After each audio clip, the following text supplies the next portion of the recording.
bendiga y nos bendiga a todos.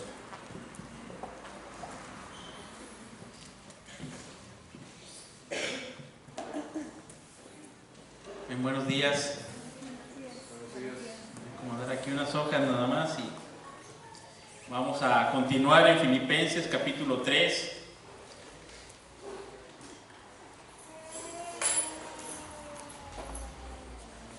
Habiendo ya visto que el Señor nos salva,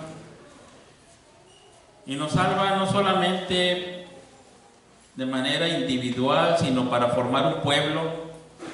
No es como que colecciona piedras, sino como que está edificando su iglesia.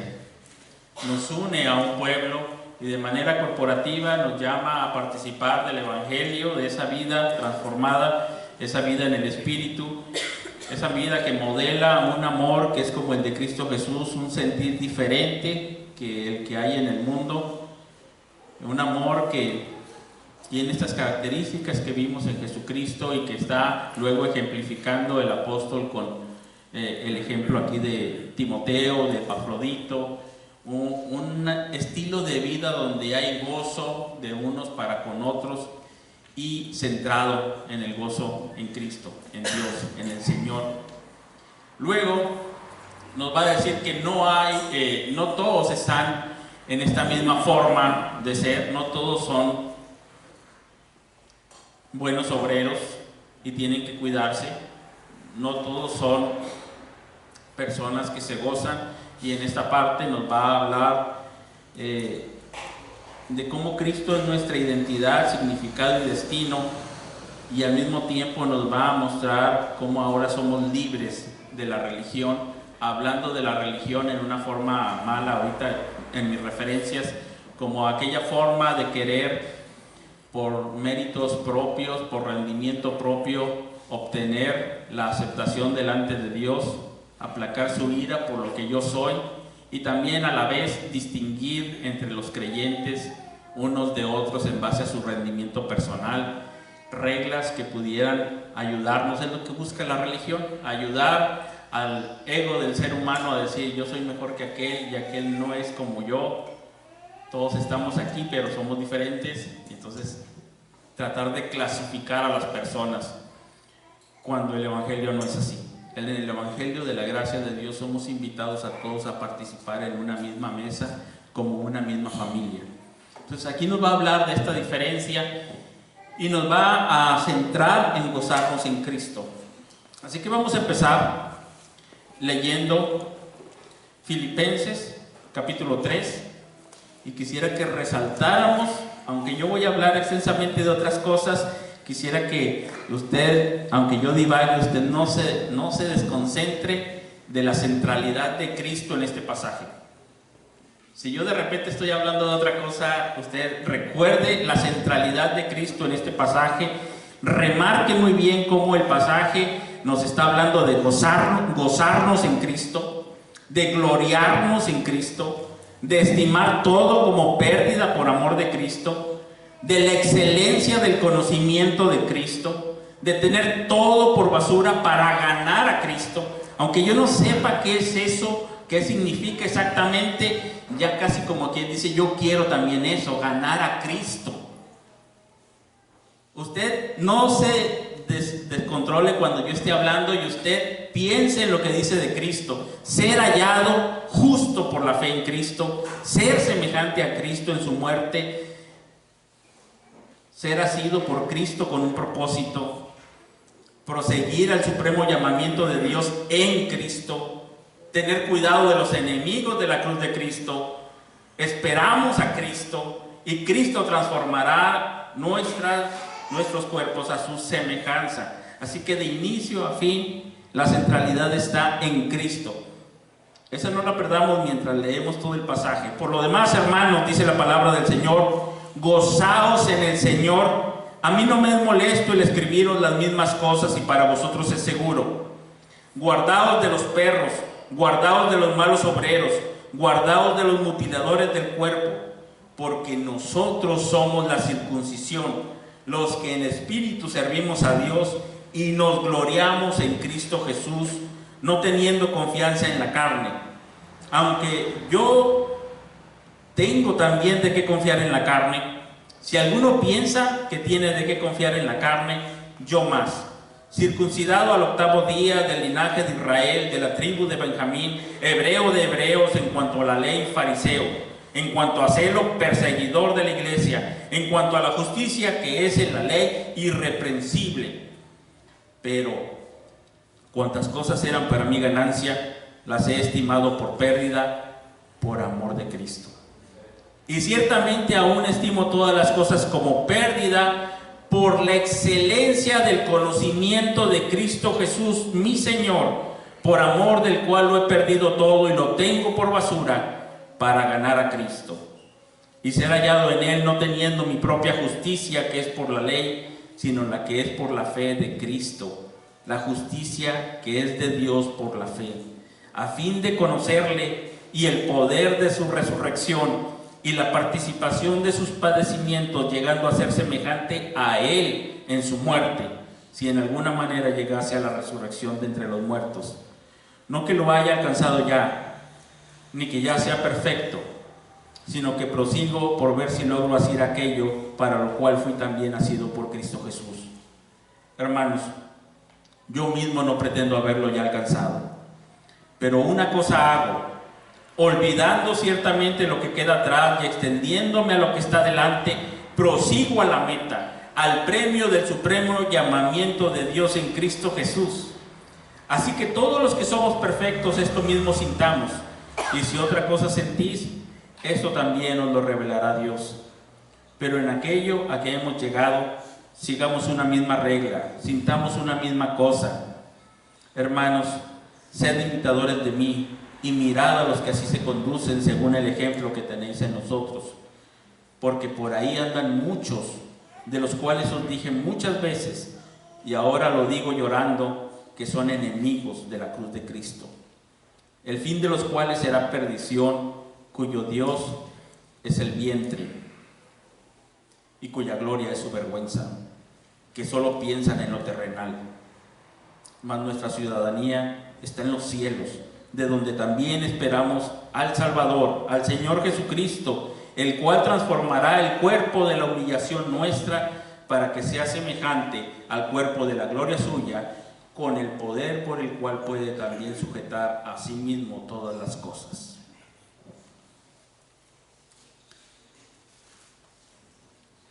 Vamos, mientras leemos este pasaje y lo comentamos, vamos a ir viendo cómo la Biblia nos da también respuestas a las preguntas básicas del ser humano: ¿quién soy? ¿Cuál es mi propósito en la vida? ¿Cómo debo de vivir en esta vida? ¿Y hacia dónde se dirige todo en esta vida? Por eso decía de que Cristo es nuestra identidad, nuestro significado para esta vida y nuestro destino. Porque finalmente son las preguntas que se hace todo ser humano a lo largo del tiempo de su vida y son las que responden todos los apologetas. Así que no es la intención del apóstol Pablo, pero la Escritura nos da respuesta a estas preguntas, que son las preguntas esenciales del ser humano y que transforman nuestra manera de vivir, de ver la vida, transforman nuestra cosmovisión. El apóstol Pablo, a través del quehacer teológico, está llevando a las iglesias que en su ministerio eran iglesias gentiles, en ciudades politeístas, no tenían un trasfondo judío, así que tiene que llevarlas en el quehacer teológico para que todas estas iglesias puedan tener una misma cosmovisión y entonces pueda haber unidad y de ahí parta la vida de oración, la vida de santidad, la vida de compañerismo. Tiene que haber unidad en algo y esa unidad la van a encontrar a través de el quehacer teológico. Como decía el hermano Sproul, todos somos teólogos, estamos llamados a hacer esto y más porque no tenemos el trasfondo judío. Entonces no podemos nada más meter nuestros conceptos religiosos al cristianismo y hacer una religión popular, nuestros conceptos religiosos mexicanos contemporáneos, meterlos al cristianismo y ya decir que eso es lo que enseña la Biblia.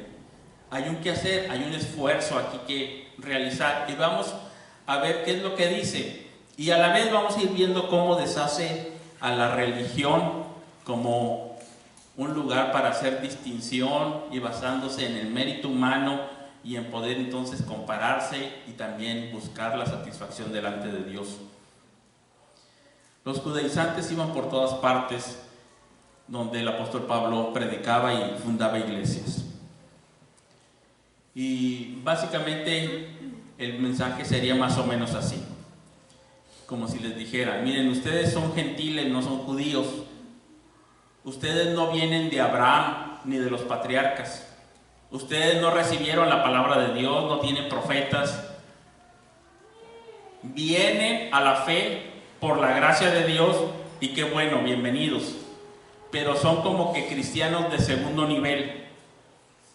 Porque si quieren ser verdaderamente cristianos, como nosotros, de primer nivel, necesitan circuncidarse.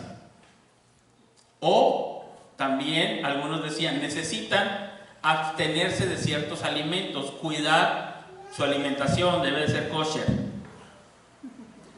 Y entonces ya van a poder entrar al nivel, ¿sí? Entonces estaban diciendo algo así como que aquí está la mesa donde comemos los cristianos de nivel, circuncidados, kosher, y acá está la mesa de los cristianos gentiles que pueden pasar a esta otra mesa para ser verdaderamente espirituales. ¿Recuerdan el ejemplo en Gálatas que ya habíamos estudiado, donde Pedro comía acá con los gentiles en la mesa de los cristianos de nivel secundario? Pero cuando venían los de Jerusalén, se cambiaba de mesa, ya no se juntaba con aquellos, se comía acá. ¿Se acuerdan de ese ejemplo? Que arrastró en su simulación incluso a Bernabé, y que el apóstol decía, no se lo permitimos. ¿Por qué? ¿Por qué es tan importante? Porque es esencial al Evangelio. El Señor Jesucristo lo dijo de otra manera cuando le hablaba a los fariseos. No solamente les dijo, no solamente se van a sentar a la mesa los publicanos y las prostitutas que se han arrepentido y vienen a la mesa, sino que de una vez les digo que el Señor va a traer a los gentiles de oriente y de occidente y se van a sentar a la mesa con Abraham. ¿Cómo? La religión me permite o le permite al ego humano hacer distinción y decir, yo soy mejor que tú, yo no soy como aquel publicano, pecador, yo oro 3 veces a la semana, ayuno, doy mis diezmos, soy otro nivel, y le permite al ego humano distinguirse. Y eso es lo que quiere el religioso, distinguirse. Y el apóstol Pablo dice, no, todos estamos en una misma mesa, somos iguales, estamos en la misma mesa. Dice, bueno, pues entonces ya esto no me gusta, esa religión no me gusta. A mí me gusta algo donde yo pueda ser el centro. Y el apóstol Pablo nos va a decir, no, están en la misma mesa y el centro es Cristo. Gozaos en Cristo. El religioso se goza en su desempeño. El religioso se goza en lo que él ha logrado. El religioso se goza en sus logros, sus méritos. Hay algo que lo distingue. Pero les dice, ustedes, hermanos, gócense en Cristo. En Él somos aceptos. En Él estamos a la mesa. En Él somos recibidos. Es más, en Él nosotros somos la circuncisión, la verdadera circuncisión. Y a los otros les llama perros, malos obreros, mutiladores. Una forma muy agresiva, muy fuerte, pero quiero que pensemos un poco que hubo un tiempo en que Pablo era de esos. Y cuando lo dice porque sabe. Hubo un tiempo en que Pablo era de esos. Hubo un tiempo en que Pablo era enemigo de la cruz de Cristo. Por eso ahora lo dice con lágrimas, porque él sabe lo que es eso. Hubo un tiempo en que él perseguía con furor a los cristianos y los obligaba a blasfemar. Y respiraba amenazas de muerte contra ellos. Hubo un tiempo en que él era así. Más adelante va a decir, yo prosigo a la meta y quiero olvidar algunas cosas que quedan atrás y me extiendo a lo que está delante. Hay cosas que dejar atrás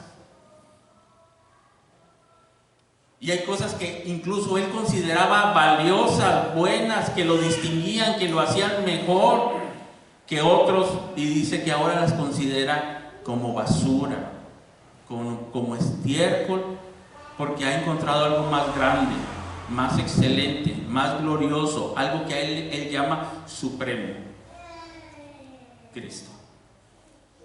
Hay una diferencia muy grande, y él quedó libre de esa religión para ya no querer ser hallado en sus propios méritos, sino justificado por la fe en Cristo Jesús. Y él dice, esta es la vida, no se vayan tras ellos. Y les dice de una manera grotesca, perros mutiladores. Es como diciendo ahí las palabras, el juego de palabras, en vez de peritomé, un corte circular, que es la circuncisión, es un catatomé, es como cortarlo todo. Dice, si se van a circuncidar, córtenselo todo y se hacen más santos. A ver, ¿quién lo va a hacer? No. Está siendo sarcástico, se está burlando de ellos y diciendo, ahí no está la distinción, ahí no está tu aceptación delante de Dios, ahí no está la espiritualidad. Aún hoy en día tal vez no tenemos la circuncisión, pero puede haber algunos grupos evangélicos llamados mesiánicos hoy en día que les gusta guardar algunas fiestas y decir que ahí está el significado, y les gusta a lo mejor decir Adonai Eloheinu y algunas otras palabras que se van aprendiendo, pero ahí no está. Lo que se hace al hacer eso es menospreciar a Cristo y decir que Cristo no es suficiente, y entonces necesito algo más. Necesito algo más porque Cristo no me es suficiente. Y el apóstol Pablo le dice, no, hermanos, gócense en el Señor. Eso es lo más grande y glorioso. Nosotros somos la circuncisión y lo que eso costó. En Efesios les dice lo que eso costó: la sangre de Cristo. Por la sangre de Cristo derribó la pared intermedia para que ahora todos, judíos y gentiles, puedan entrar a una misma mesa, a un mismo pueblo, ser todos el pueblo de Dios. Ahorita cantábamos, ¿qué decía este canto? Los montes caerán, el mar rugirá. ¿De qué está hablando?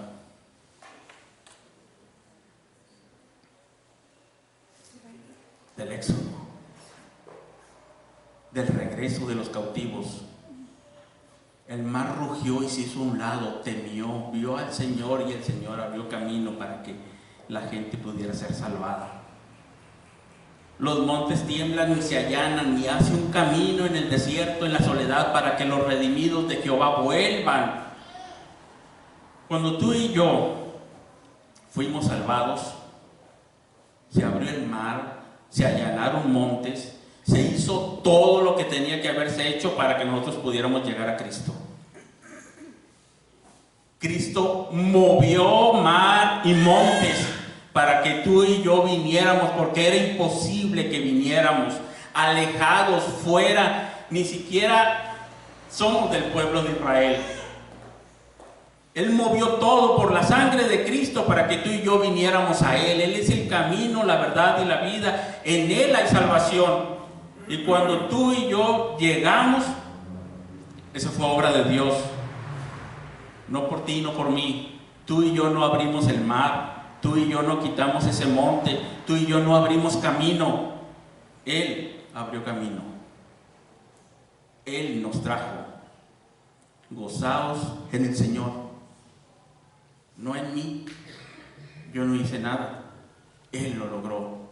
Montes caerán, el mar rugirá por el poder, ya no es el canto del Señor. Y entonces, ¿qué dice? Canten al Rey. Pues ¿cómo no? Es como si a la mesa viniéramos, a la mesa del Señor, invitados por Él, y entonces estuviéramos unos a otros como religiosos mirándonos. No, se me hace que tú no eres digno, no vienes vestido apropiado. Oye, porque tu silla está más bonita que la mía. Ese es el religioso. están midiéndose y comparándose, pero de repente, en un momento, como dice en el versículo 7, pero hubo una transformación. Mientras estaban ahí discutiendo quién debe estar a la mesa y quién no, y quién tener un mejor lugar y por qué tienen mejor silla que yo, de repente alzan la mirada y se dan cuenta que están sentados con Cristo. Y ya todo lo demás pierde valor. ¿Qué estoy yo discutiendo por esto? Si estoy con Cristo, sentado a la mesa con Él, ¿qué es lo que tengo que concentrarme? En comer y disfrutar la comunión, beber la copa de la comunión y estar en alegría con Él, gozarse con Cristo, disfrutar de la nueva vida en Cristo. Una transformación impresionante. Ahora tú y yo somos la circuncisión, no física sino espiritual, por Cristo.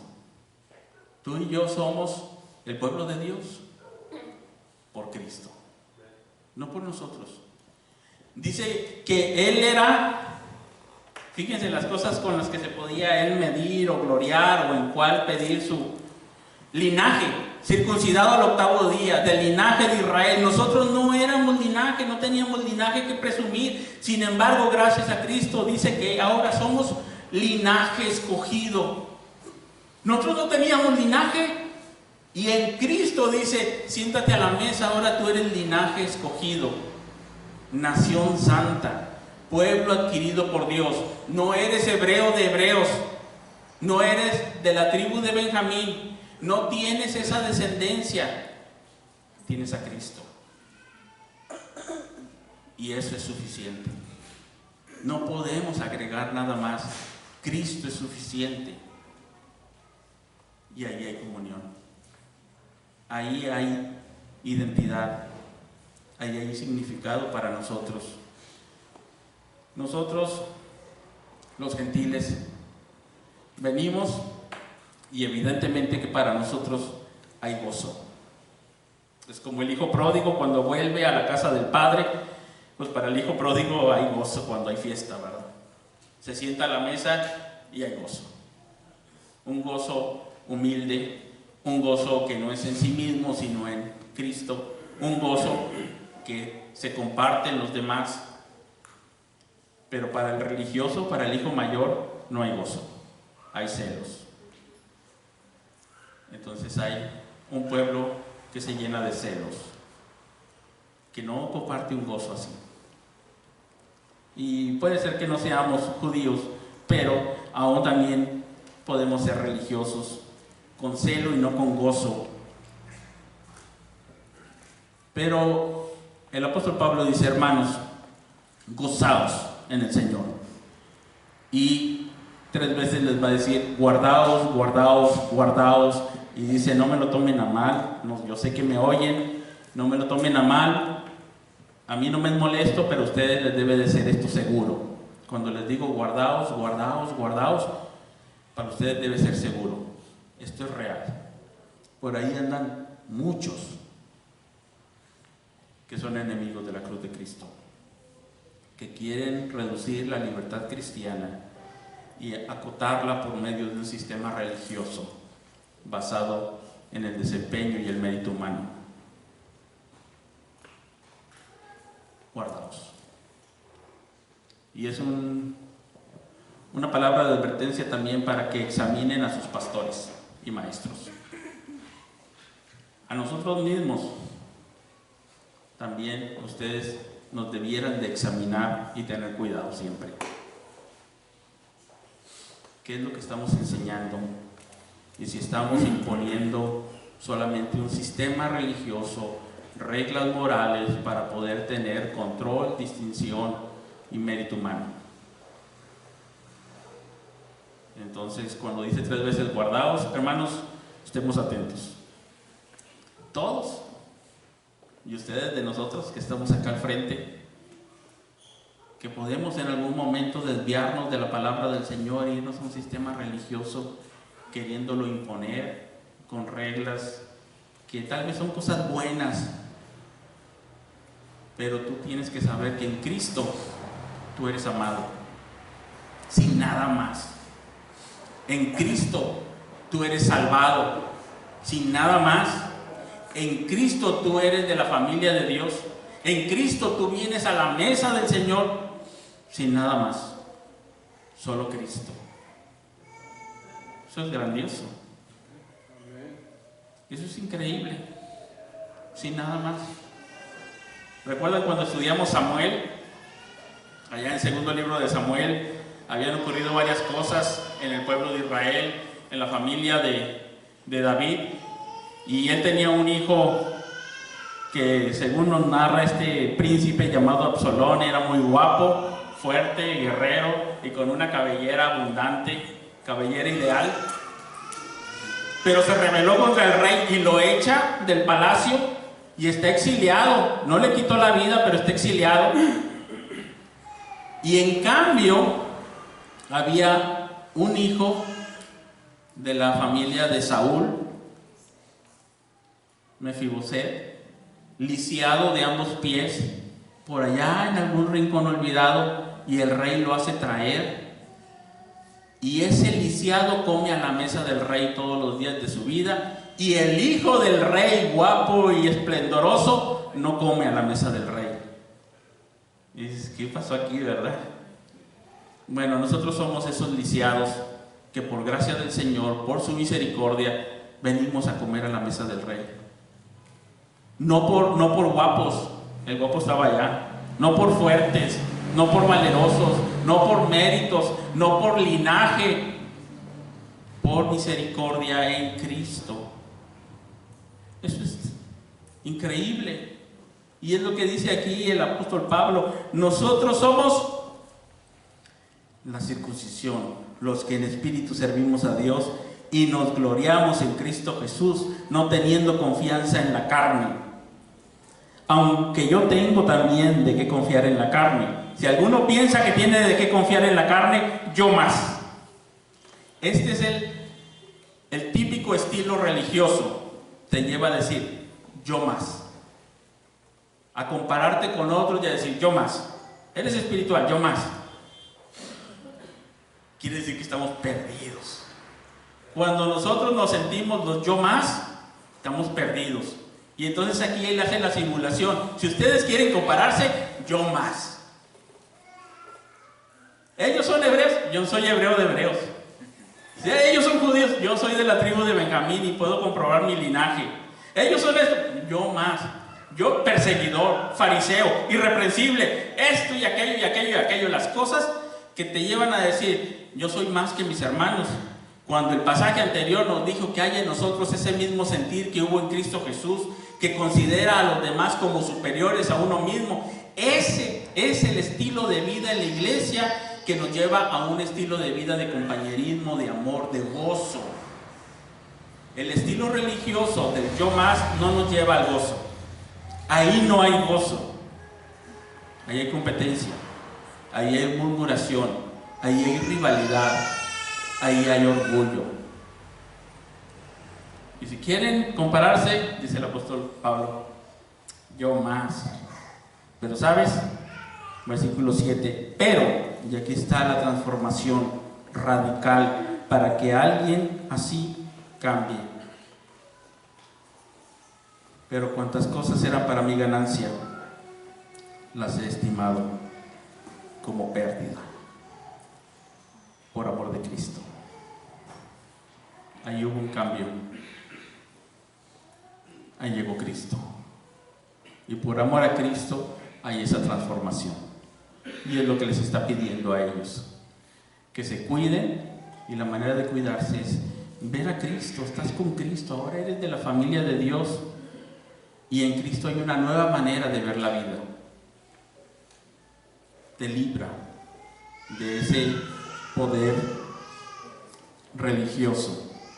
¿Quién soy? Soy la circuncisión. Y hay cosas que cuando vengo a Cristo, por amor a Cristo, yo debiera de estar dispuesto a perder. Y hay cosas que él dice, yo las estimaba mucho. Pero ¿sabes qué? Ya pensándolo bien, ya no. Cambiaron. mi escala de valores cambió. Hay cosas que ya no considero tan importantes. Es más, las considero como basura, como un estorbo, como estiércol, diría más bien el original. ¿Cómo estaba yo entretenido en eso? Creo que ese es el Luis el que pone el ejemplo diciendo que es como si él estuviera en su antigua vida jugando con pastelitos de lodo y ahora el Señor le llama a su mesa. No le vamos a decir al Señor: Señor, ya estamos aquí en tu mesa del banquete, un gran banquete, ¿me dejas traer mis pastelitos de lodo? No tiene cabida en esa mesa ya esos pastelitos de lodo. Dice, eso es estiércol, basura. Por amor a Cristo. Estaba ciego, era torpe, no veía, no disfrutaba. Mis afectos, mis sentidos estaban embotados y deseaba aquello que ahora considero basura, porque tengo algo mucho más grande y más excelente ahora a la mesa del Señor. ¿Qué es lo que tiene? ¿Cuál es eso más excelente que encontró que le permitió dejar de lado aquellas cosas que él consideraba buenas? Dice, y ciertamente aún estimo todas las cosas como pérdida por la excelencia del conocimiento de Cristo Jesús mi Señor, por amor del cual lo he perdido todo y lo tengo por basura para ganar a Cristo. Ahí gana a Cristo. Dice, yo ya gané a Cristo.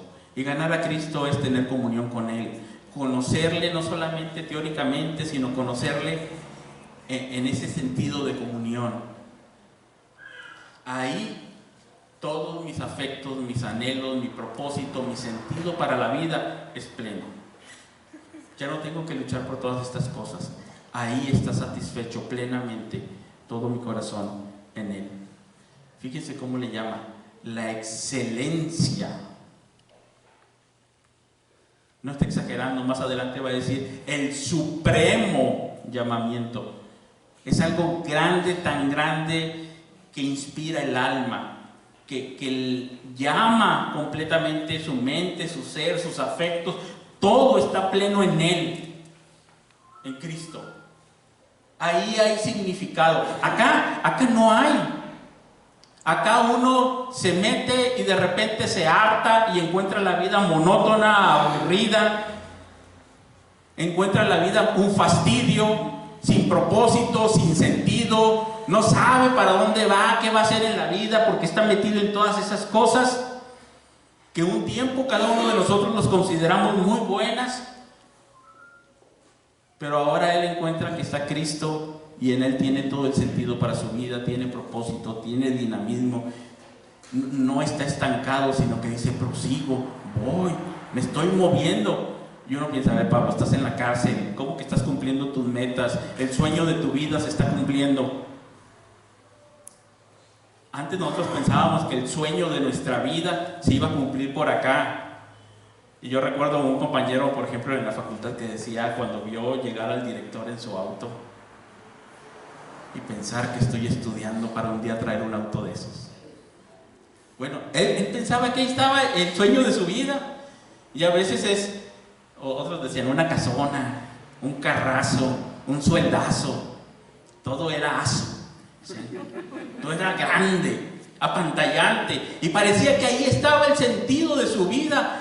Otro título, una maestría y un doctorado, un nombre grande.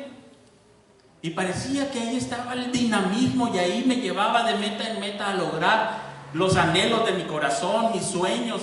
Y el apóstol Pablo está ahora en una prisión. Sea como sea, si se les pasa, esté pasándosela bien o no. Algunos dicen, se le estaba pasando muy bien. Pues quién sabe, yo no he estado así encerrado, ¿verdad? Pero él está diciendo, ¿saben qué? Yo aquí estoy cumpliendo el sueño de mi vida. ¿Cómo? ¿Tiene sentido tu vida? ¿No te sientes aburrido, monótono, estancado, aprisionado? Él no siente la vida así, sino que la ve con un ánimo. Hay una perspectiva diferente, le cambiaron el chip al apóstol Y él está viendo, bueno, ahora somos muy tecnológicos, dije chip, le cambiaron la mente. Y ahora ve como que su vida dice, yo lo que ahorita hago nada más es una cosa. Prosigo a la meta. Eso es lo que hago. Tiene una meta y dice que él se está moviendo para allá. Va a paso veloz, a paso agigantado, y cuando se prosigue a la meta hace dos cosas. Dos maneras en que prosigue a la meta. Una es olvidando y otra es extendiéndose. Dice, hay cosas que debo de olvidar. Y yo creo que usted y yo también tenemos cosas que olvidar. Que decimos, bueno, aquí la regué. Pero dice, no se quede ahí acordándose. Yo olvido eso. En el Señor hay restauración, hay perdón. En el Señor hay una transformación que va de gloria en gloria. Y entonces Él dice, me extiendo a lo que está delante. Yo sigo para allá, para adelante. Porque ahora su vida tiene un propósito. Tenemos un propósito en esta vida. Él ahora lo que quiere es ser hallado en Cristo, no con su justicia, sino con la justicia que es por la fe en Cristo. Y dice, si yo estoy aquí como parte del pueblo de Dios, no es por mi linaje, no es por mi celo, no es por mi justicia, es por Cristo. Por Él, yo estoy a la mesa. Por Él.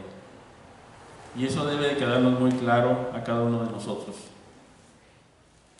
Nunca, jamás pensemos que el Señor tiene alguna deuda con nosotros por alguna cosa formidable que haya visto en nosotros o que nosotros seamos, por algún logro espectacular que haya visto en nosotros. Es por Cristo. Dice, es lo único que quiero yo, ser hallado en Cristo.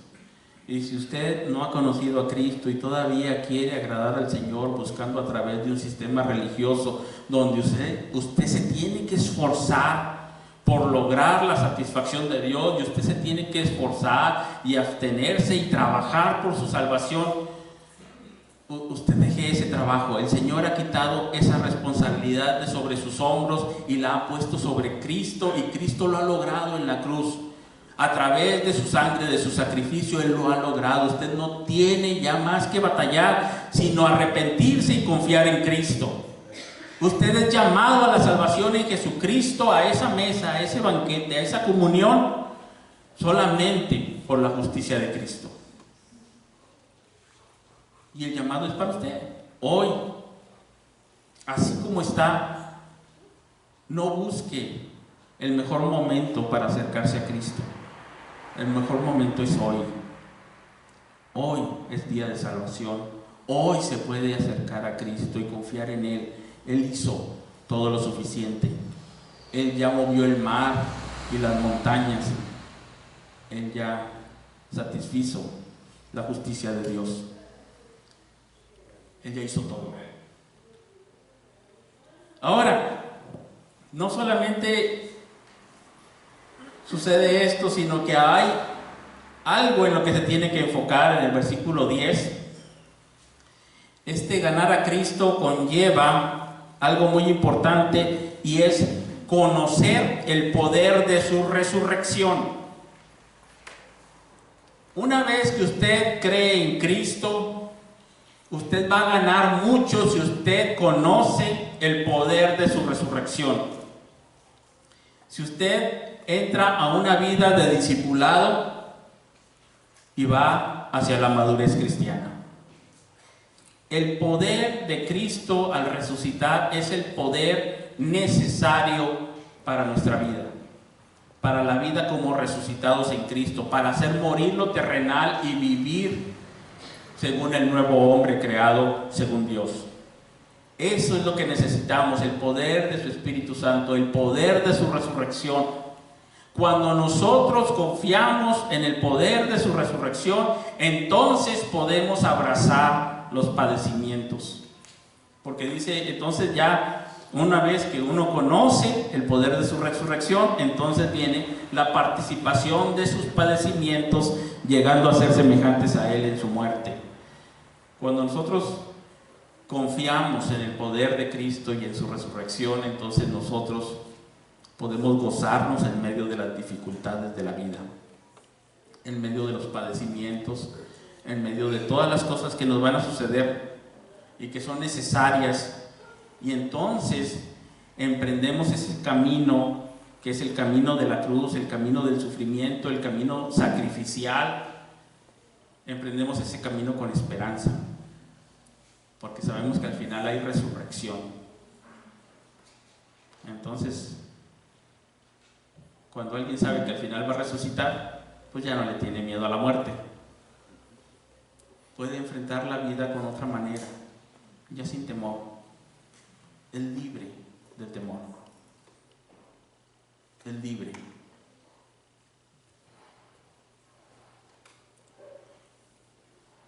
Estamos casi concluyendo, pero quisiera que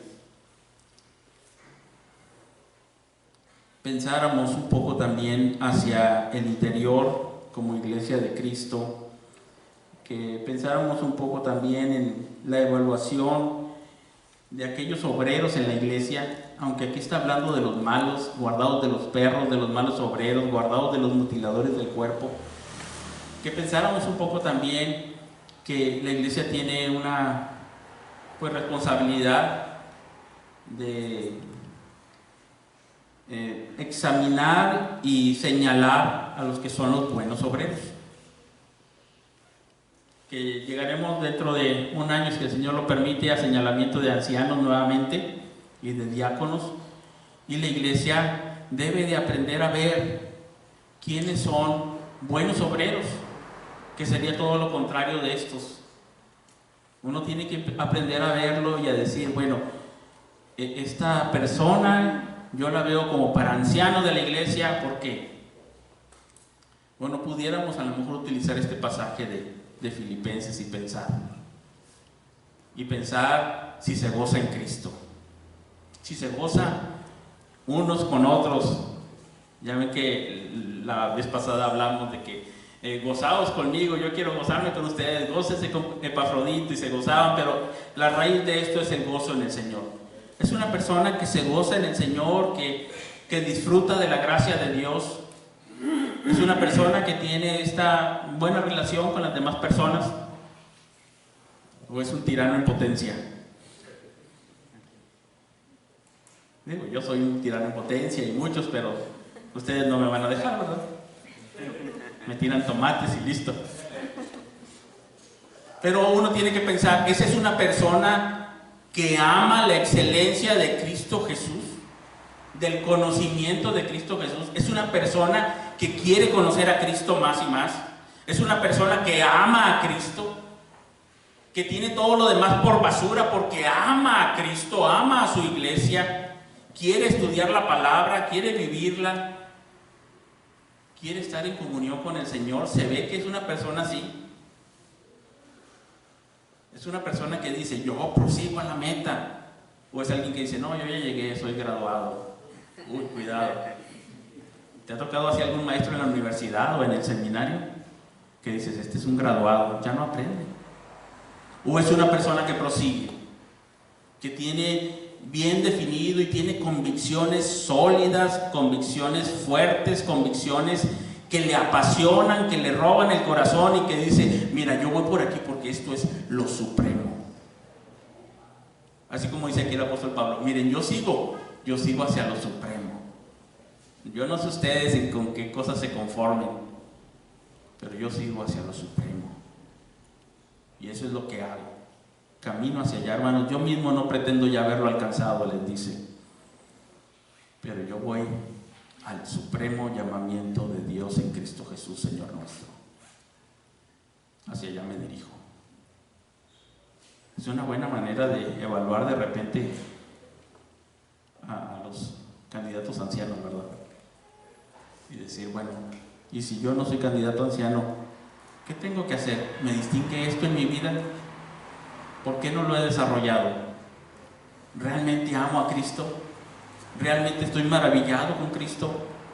¿Realmente me entusiasma estar a la mesa con Cristo en comunión? ¿Realmente atesoro a Cristo como el principal motivo de gozo para mí? Bueno, son buenas preguntas. ¿Realmente sigo a lo Supremo o me entretengo en otras cosas? Porque hay unos, no pocos, muchos, por ahí andan muchos que son enemigos de la cruz de Cristo. El ser un legalista es ser enemigo de la cruz de Cristo. Es menospreciar la obra de Cristo y añadirle mi rendimiento personal. El ser un legalista y hacer distinción entre personas es ser enemigo de la cruz de Cristo. Es patear el Evangelio. Es lo que estaba haciendo el apóstol Pedro, comiendo en una mesa y después en la otra.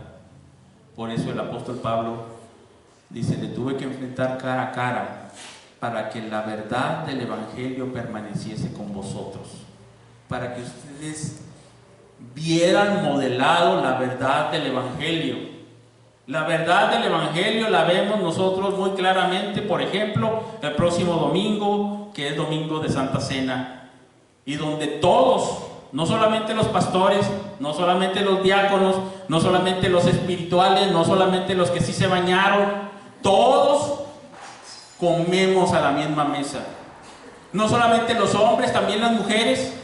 Todos comemos de la misma mesa como un solo pan despedazado, porque así somos nosotros, un solo cuerpo, muchos miembros. Todos comemos a la mesa porque estamos llamados por el Señor. Y ningún pastor nos puede decir: no, tú no. Espérame, ¿por qué? Si el Señor me llamó a la mesa para comer con Él. Ahí hay unidad y participamos en unidad. No por ti, no por mí, no por nadie, no por distinciones humanas, sino por la obra de Cristo. Y es lo que celebramos en la Cena del Señor, de que participamos del mismo pan, de la misma copa, por su obra. Que no hay distinción, circuncisión, incircuncisión, varones o mujeres, libres, esclavos. No hay distinción. Insistimos y procuramos incluso hasta ni usar los títulos como títulos de pastor, sino solamente hablando como función, porque insistimos en el sacerdocio de todos los creyentes, que es algo que nuevamente se volvió a resaltar durante la Reforma. El sacerdocio de todos los creyentes, todos delante del Señor adorando en unidad. Ese es el énfasis, por eso nos llamamos o nos hacemos llamar Iglesia Bíblica Unidos en Cristo. Unidos en Cristo, en Él. No podemos hacer distinción entre nosotros y considerarnos unos más celosos que otros, más ortodoxos que otros, más espirituales que otros, mayor mérito que otros, porque en Cristo somos recibidos. Eso sí, dice: todos sintamos una misma cosa. No importa en dónde nos encontremos en nuestra vida espiritual, todos sintamos una misma cosa, todos tengamos firme este pensamiento, todos tengamos este mismo sentir. Todos a la madurez. Todos vamos a la madurez, al propósito por el cual Cristo nos llamó. Dice: yo prosigo porque quiero alcanzar el propósito por el cual fui asido por Cristo. Yo quiero ir allá. Cristo te llamó con un propósito. ¿Y sabes cuál es el propósito más grande por el cual Cristo te llamó? ¿Cuál es el objetivo hacia donde vas? La madurez. Vamos a decirlo en nuestros términos: todos a la madurez. En el libro de Romanos nos dice que ese propósito es hacernos conformes a la imagen de su Hijo Jesucristo. Y se va a lograr. Mírate a ti mismo con todos tus defectos y fallas, con todas tus debilidades, con tus deseos tan débiles hacia Cristo, tan fluctuantes, con tu servicio tan intermitente. Pero un día vas a ser igual que Cristo. Y es lo que dice aquí: nuestra ciudadanía está en los cielos, de donde esperamos al Señor, el cual transformará esta nuestra situación presente, miserable, para que seamos gloriosos como Él es. Ese es nuestro destino. Teníamos allí ya las preguntas de Cristo, nuestra identidad, nuestro propósito para la vida, pero también nuestro destino. Tenemos ese destino glorioso. Algunos no ven ese destino en la iglesia, ¿verdad? Catastróficamente lo ven sin esperanza y dicen: no, la iglesia, esto no tiene un buen fin. La iglesia, quién sabe a dónde va. Es más, tuve un maestro que después decía: no, ya la iglesia es la iglesia post-cristiana.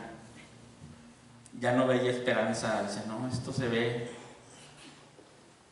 ¿Y sabe cómo la ve aquí el apóstol Pablo?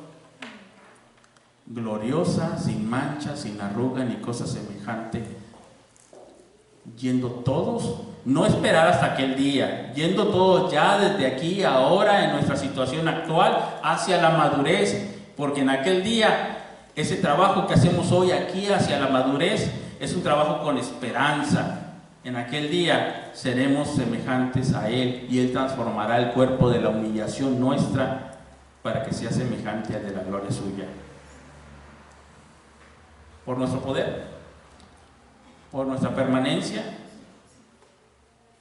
por nuestras buenas obras, porque somos muy amables. No, dice: por el poder de Él nada más, por el poder de Él.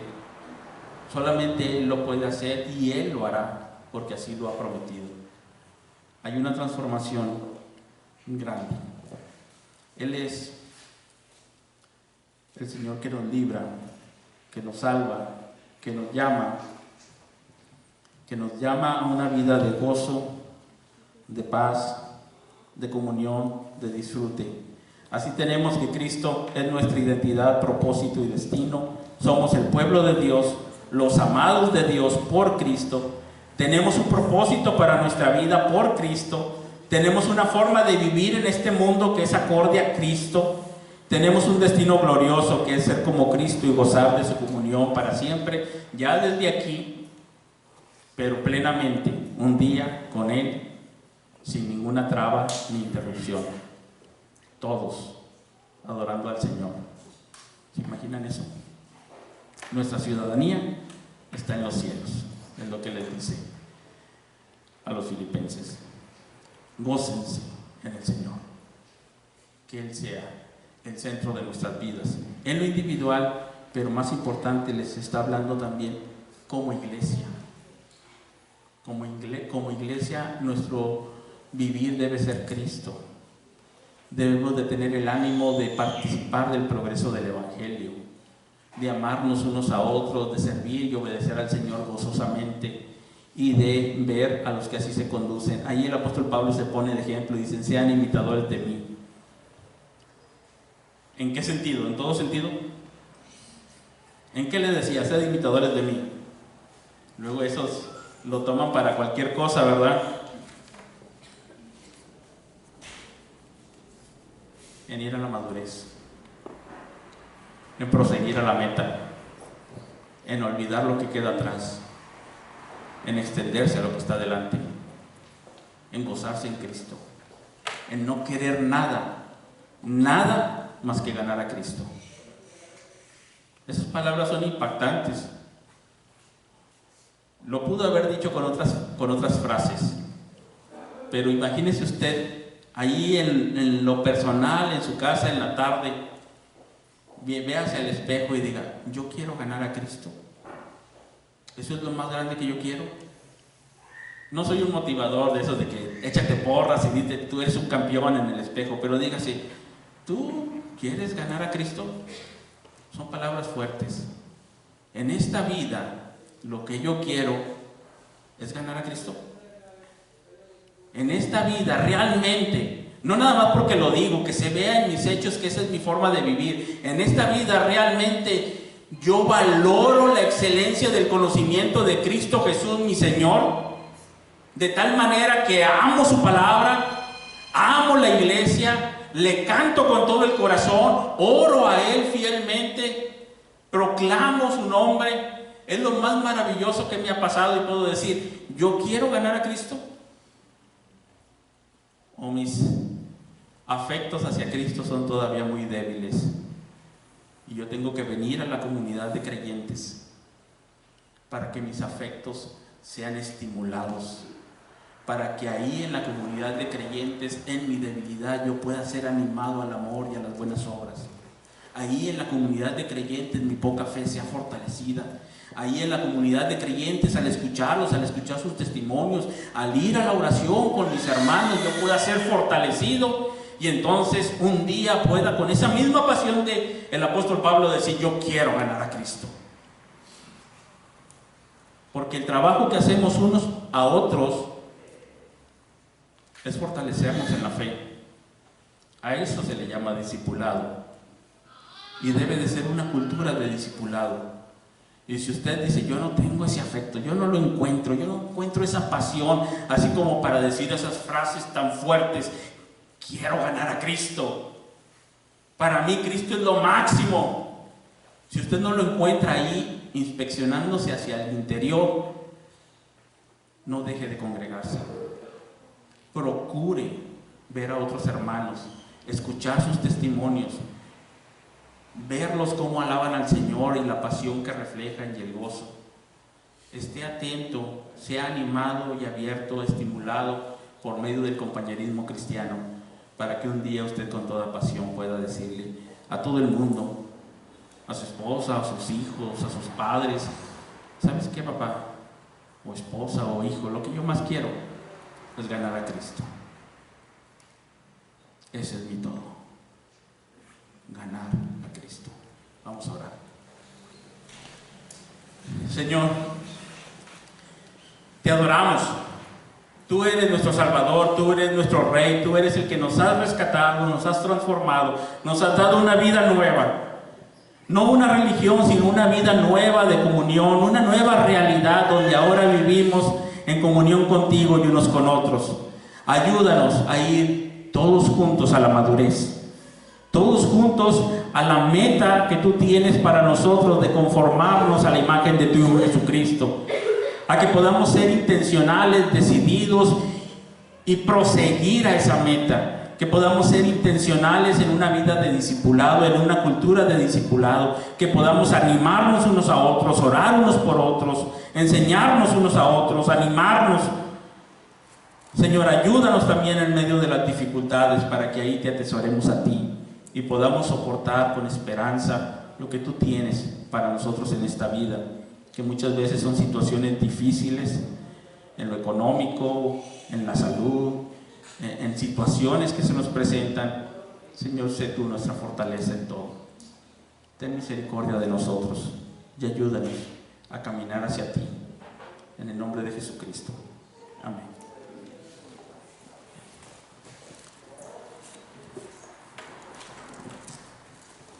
Gracias, José Luis. Gracias, hermano.